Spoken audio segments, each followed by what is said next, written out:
It always starts in silence.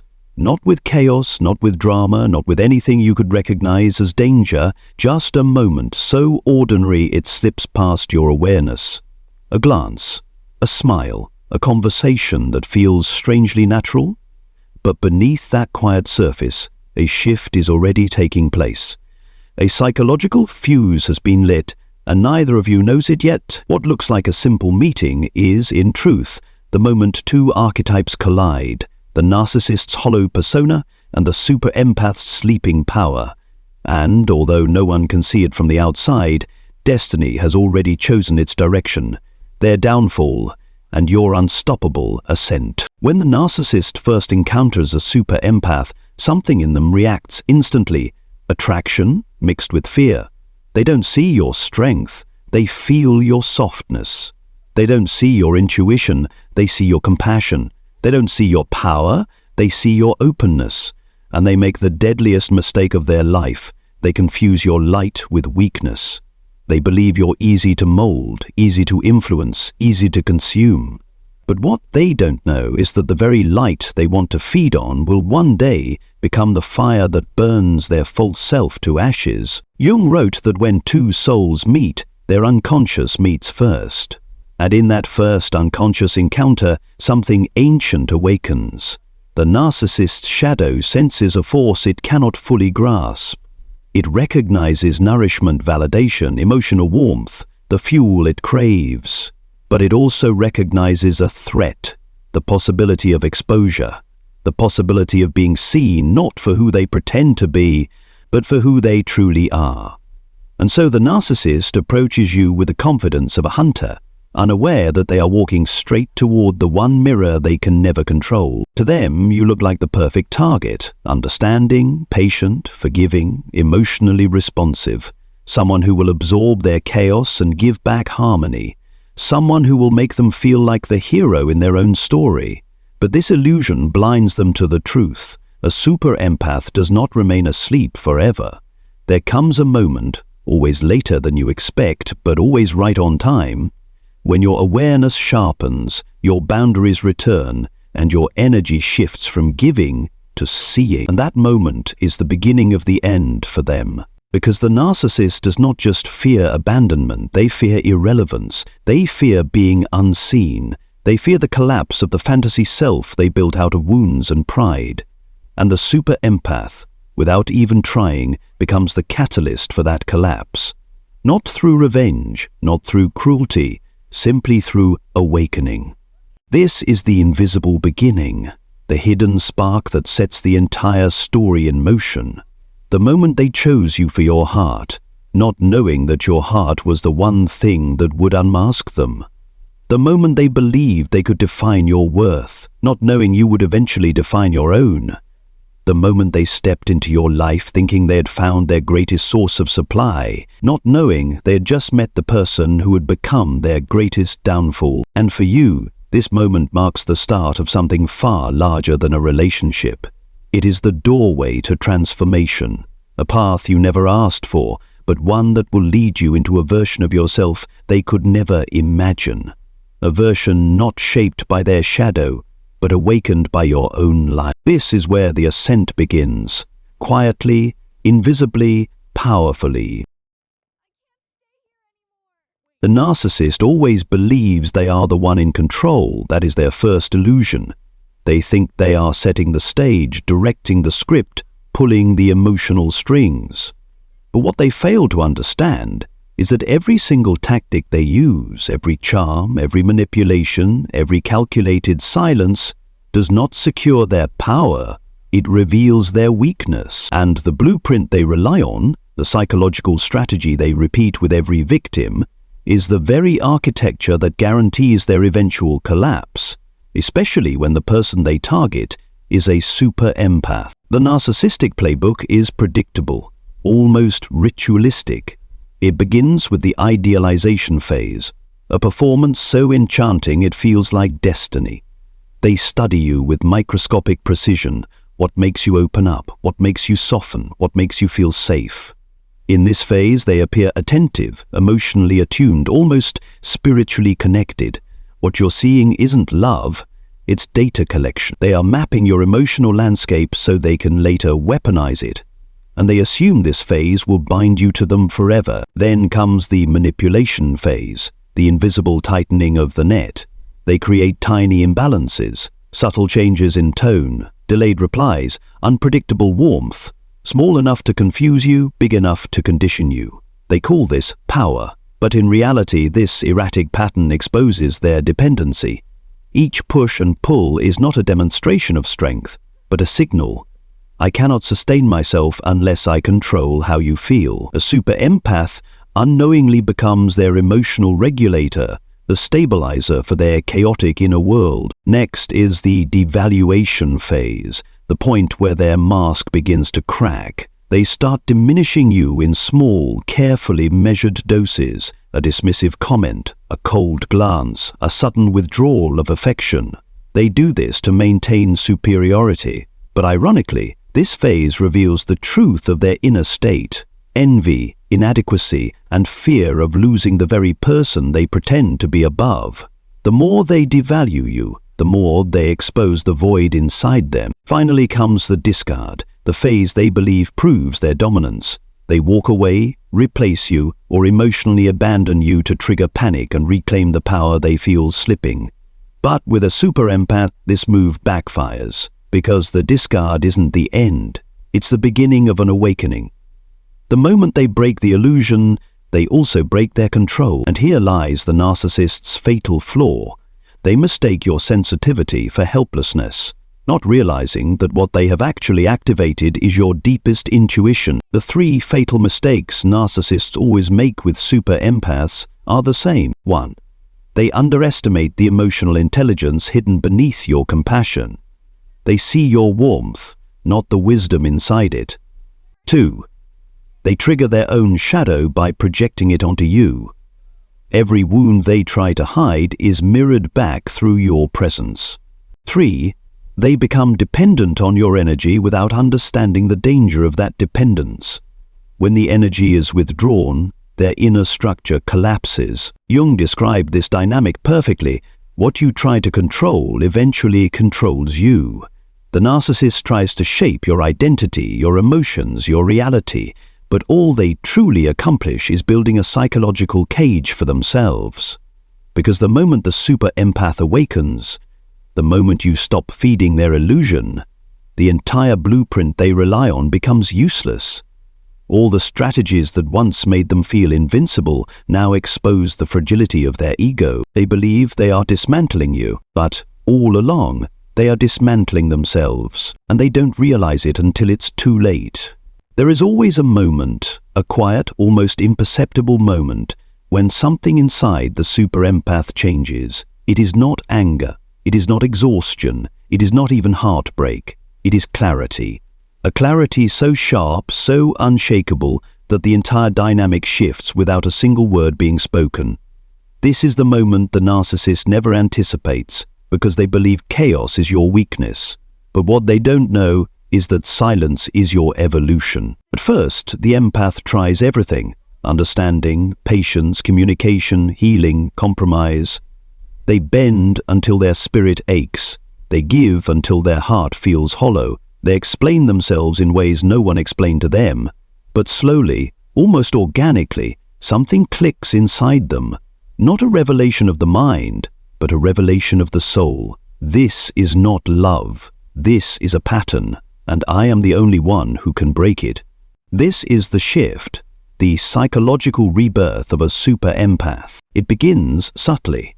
You stop reacting to their provocations. You stop chasing their validation. You stop internalizing their moods, excuses, and distortions. You start seeing the pattern instead of the performance. And that shift is catastrophic for the narcissist, because their entire power depends on your emotional participation. The moment you withdraw that participation, their system collapses. Jung called this transition the transcendent function, the inner leap from unconscious repetition to conscious awareness. Before the shift, the empath is trapped in the cycle because their heart sees potential, but after the shift, their intuition sees truth, and truth is something the narcissist cannot manipulate. Your silence becomes the mirror they cannot escape. Your calm becomes the boundary they cannot penetrate. Your detachment becomes the storm they cannot survive. To the narcissist, this shift feels like betrayal because they mistake your compassion for possession. They believe they own your emotional responses. They believe they can predict your reactions. They believe they can knock you down and pull you back at will. But when the shift happens, you are no longer in their script. You are no longer inside their story. You have stepped out of the psychological maze they built. And once you're out, you can see every corner of it from above. And here is the paradox that terrifies them. You do not leave in rage, you leave in understanding, and that is far more powerful. When a super empath awakens, they do not fight, they do not scream, they do not prove their worth, they simply reclaim it. The power dynamic reverses without force. The narcissist feels it before they understand it. They sense the energy shift, the loss of emotional gravity, the fading of control, the disappearance of the old version of you who once held their broken world together. This shift is not loud, it is not dramatic, it is not theatrical, it is evolution. And evolution is something no narcissist can stop, delay, or reverse. Because when a super empath wakes up, the game ends, not with revenge, not with confrontation, but with the quiet recognition that you were never meant to stay in a place that required you to shrink. And in that moment, whether the narcissist knows it or not, they have already begun to fall. A narcissist never collapses all at once. Their downfall unfolds in layers, slow at first, almost invisible, then suddenly catastrophic. And what makes this collapse so ironic is that it doesn't begin when you leave. It begins the moment you stop reacting. When the super empath withdraws emotional participation, the narcissist's internal architecture, built entirely on control, projection, and dependency, starts to crack from within. They don't realize it yet, but every breakdown that follows is a consequence of one simple shift. You stopped feeding the illusion. And without the illusion, they have nothing left to stand on. The first collapse is psychological. This is the moment the narcissist loses their sense of mental dominance. For the first time, their usual tactics, silent treatments, guilt-tripping, triangulation, emotional baiting, stop working. They push the same buttons, but nothing happens. They pull the same strings, but you don't move. This terrifies them, because their identity depends on controlling someone's emotional reality. Without that control, they feel their false self flickering. Panic rises, rage follows, they try harder. Hoovering, provoking, playing the victim, pretending to change. But it all stems from one fear.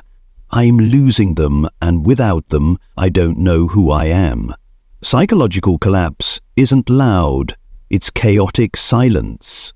The death of their illusion of power. The second collapse is emotional. Narcissists are emotionally disabled when it comes to self-regulation. They only know how to feel through others. Your presence once soothed their insecurity, validated their grandiosity, stabilized their anxiety, and anchored their loneliness. When your energy is gone, their emotional world becomes unregulated chaos. Old wounds they've spent years burying, abandonment, shame, insignificance, rise like a tidal wave. They don't know how to process it, so they lash out, blame, distort, or run to new supply. But the new supply never works, because the emotional hole isn't outside them, it's inside. This is when the narcissist begins to feel the one emotion they spend their entire life avoiding: emptiness. The third collapse is identity collapse, the one they fear most. A narcissist's identity is not a stable structure. It's a performance, a mask crafted from admiration, attention, and the reflections of others. When you detach, when you refuse to mirror them, when you take away the emotional oxygen they depended on, their persona begins to disintegrate. This is what Jung called mortification, the death of the inflated ego. Their charm fails, their confidence falters, their theatrics fall flat. Without your reflection, they cannot maintain the character they built. They look in the mirror and see nothing, no self, no core, no anchor. This realization destroys them more deeply than any heartbreak ever could. And here lies the brutal truth. What collapses is not their life. What collapses is the illusion they lived inside. The illusion that they were superior. The illusion that they were in control. The illusion that your heart belonged to them. The illusion that you would never wake up. But you did wake up. And your awakening is the earthquake that shakes the foundations of their entire existence. Because once a super empath detaches, the narcissist is left face to face with the one enemy they cannot defeat, their own shadow. They fall, not because you punished them. They fall because you stopped participating in the fantasy. And without your energy, their false self cannot survive. The rise of the super empath does not happen with noise. It does not happen with revenge, confrontation, or dramatic exits. It begins in silence. The same silence that once protected the narcissist now becomes the force that frees you. This ascent is not a moment. It is a metamorphosis. It is the slow, deliberate reclaiming of everything you gave away, everything you suppressed, and everything you forgot you were capable of. And it happens the moment you realize something life-altering. You were never weak. You were only unaware. And now you are awake. The first stage of the ascent is energy retrieval. For the first time in months, maybe years, your energy stops leaking into someone else's chaos. You stop carrying emotions that are not yours. You stop absorbing moods that were never yours to fix. You stop apologizing for wounds you did not create. And in that stillness, something profound occurs. The energy you gave away begins to return to you. Your nervous system calms, your mind clears, your intuition strengthens. What felt like fragility was merely exhaustion. What felt like confusion was simply emotional noise. As your energy returns, so does your power. The second stage is clarity. Clarity is not an idea, it is a sensation. You feel it in your body before you understand it with your mind. Suddenly the patterns become visible. The manipulation, the cycles, the inconsistencies, the projections. You see the narcissist not as a mystery but as a system, predictable, repetitive, and fundamentally fragile. Your heart no longer fills in the blanks. Your empathy no longer covers their wounds. Your mind no longer bends to accommodate their illusions. You are not triggered anymore because you finally understand the mechanism. And understanding is liberation. The third stage is self-respect. This is where your boundaries return, not as walls, but as recognition of your own worth. You no longer negotiate with disrespect. You no longer justify mistreatment. You no longer shrink to keep peace. You no longer mistake suffering for loyalty. Instead, you learn the art of saying no without explaining, enough without guilt, and I'm done without fear. The self you abandoned to love them comes back, and it stands taller than before. The fourth stage is soul reintegration. This is the phase Jung described as the reunion with the lost pieces of the self. You reclaim parts of you that were silenced, your intuition, your voice, your ambition, your inner fire. You stop waiting for someone to choose you and begin choosing yourself. You stop searching for safety in another person and begin building safety within. You reconnect with your childhood dreams, your authentic identity, and the quiet knowing that you deserve love that does not require self-erasure. The fragments of your soul return, and they fit together more beautifully than before. The fifth stage is purpose activation. This is where the super empath becomes unstoppable. Pain becomes direction. Lessons become vision. What tried to break you becomes your blueprint for mastery. You discover strength you didn't know you had. You follow paths you once feared. You build, create, rise, and step into the life you were meant to live before the narcissist ever touched your story.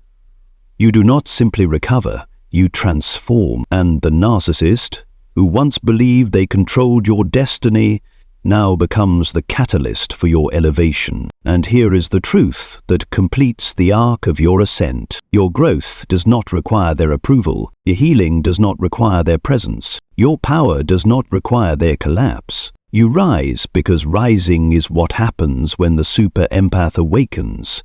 Not to prove anything, not to punish anyone, but because your soul refuses to stay small once it remembers its size. The ascent is not loud, it is not dramatic, it is not revenge. It is inevitability, and it marks the moment you realize the most liberating truth of all. You were never meant to revolve around their wounds. You were meant to outgrow them. There comes a moment in every super empath's journey when the path forward becomes unmistakably clear. A moment when you realize not only that you must walk away, but that the narcissist cannot follow you, even if they beg, chase, or attempt to resurrect the illusion one last time. This separation is not physical. It is psychological, spiritual, and energetic. It is the moment two paths diverge, not because of emotion, but because of evolution. And no matter what the narcissist does, no matter how many faces they switch, how many promises they repeat, or how convincingly they cry, the distance between you is now a law of nature. The first reason they cannot follow you is simple. You evolved, and they didn't. Your growth required introspection. Theirs requires denial. Your transformation required confronting your pain. Theirs requires running from it. You embraced the shadow within you, your wounds, your patterns, your vulnerabilities, and integrated them into a stronger, wiser identity. The narcissist does the opposite. They bury, deny, project, and escape. Jung wrote, "One does not become enlightened by imagining figures of light, but by making the darkness conscious." You did the work, they refused it. That alone creates a gulf they cannot cross. The second reason is that your energy no longer feeds their illusion. A narcissist cannot survive without emotional oxygen. They live off reactions. Your empathy, your validation, your fear, your guilt, your hope. When you cut that off, you don't just remove yourself from their story, you collapse the ecosystem that sustained their false self. To follow you, they would need to confront their emptiness without using you as a buffer, and they cannot. Their identity cannot survive in an environment where they are not mirrored. Your silence exposes the truth they've spent a lifetime hiding. Without supply, they have no self. The third reason they cannot follow you is because your boundaries terrify them. So a boundary is not just a no, it is a revelation. It reveals that you see them clearly. It reveals that you no longer fear their withdrawal, mockery, or rage. It reveals that you've reclaimed parts of yourself they relied on exploiting. It reveals that you know what love is supposed to feel like. To follow you would require respecting your boundaries, and they cannot do this without dismantling their entire psychology. Boundaries do not just limit their behavior, they dismantle their power.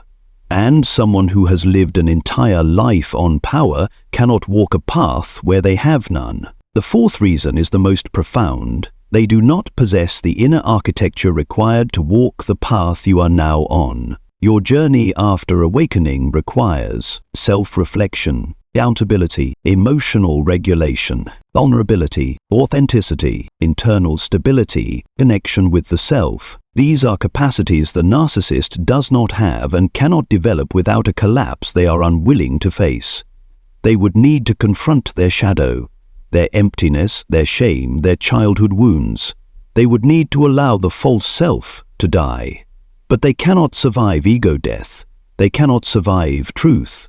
They cannot survive a world where they are not the center of someone else's emotional universe. And here lies the final separation line. You stepped onto a path of consciousness. They remain trapped in a loop of unconscious repetition. Your soul is moving upward toward integration, sovereignty, and self-realization. The narcissist is moving in circles, repeating the same patterns, playing the same roles, recreating the same pain with different faces. You ascend, they recycle. Even if they want you back, even if they promise transformation, even if they mimic the language of healing, they cannot follow you. Not because you blocked them, not because you left, but because the path ahead demands something they do not possess. A real self. You operate from awareness. They operate from avoidance. You move in truth. They move in illusion. You integrate the shadow. They are possessed by it. This is why your paths split forever, not through anger, but through alignment. The farther you rise, the more the narcissist dissolves into the distance, not because you hate them, but because your evolution made their world too small for you to stay in. And once you cross this final line, there is no return. Not for you, not for them. Your ascent has made you unreachable. In the end, the story between a narcissist and a super empath never finishes the way the narcissist imagines. They believe they will walk away triumphant. They believe you will remain wounded, waiting, longing, orbiting their absence. They believe their illusion will outlive your awakening. But the universe has a way of correcting imbalances, and in this story, the correction is inevitable. Because the truth is this: you do not rise because they fell. They fall because you rose. Your ascent is not revenge. It is alignment. It is the moment your soul stops negotiating with the wounds that kept you small. It is the moment you stop bending to fit into spaces that were never built for your spirit. It is the moment you realize that every chapter with the narcissist, every confusion, every tear, every collapse, was never meant to break you. It was meant to reveal you. The narcissist's downfall is not something you cause. It is something they activate by trying to control someone who was born to transcend. Their collapse is the natural consequence of a life built on fantasy. Your rise is the natural evolution of a soul built on truth. And as you ascend, something profound happens. The narcissist becomes a symbol, not a wound, a lesson, not a loss, a catalyst, not a destiny. You stop remembering them with pain, you start remembering yourself with power. You look back not with resentment, but with recognition. Recognition that the person who once doubted their worth, who once chased validation, who once tried to save someone drowning in their own shadow, is gone. In their place stands someone reborn, aware, sovereign, whole. This is the final paradox. The narcissist thinks the story ends when they discard you, but the real story begins the moment you choose yourself. Your silence disarms them, your clarity exposes them. Your detachment dismantles the illusion they lived inside, and your rising pulls you so far beyond their reach that even their shadow cannot follow you anymore. There will come a day, and it always comes, when you will walk past the memory of them with nothing left inside you but peace. No anger, no longing, no pain, just freedom. And that freedom is the one thing they will never understand, because they only understand attachment, not transcendence. You did not escape them, you outgrew them, and in the universe's language, outgrowing someone is the purest form of liberation. So the story ends, not with their defeat, but with your awakening, not with their collapse, but with your ascension, not with their shadow, but with your light. Because a super empath does not just survive the narcissist. A super empath becomes who they were always meant to be because of the narcissist. And that is the cosmic reversal they never saw coming.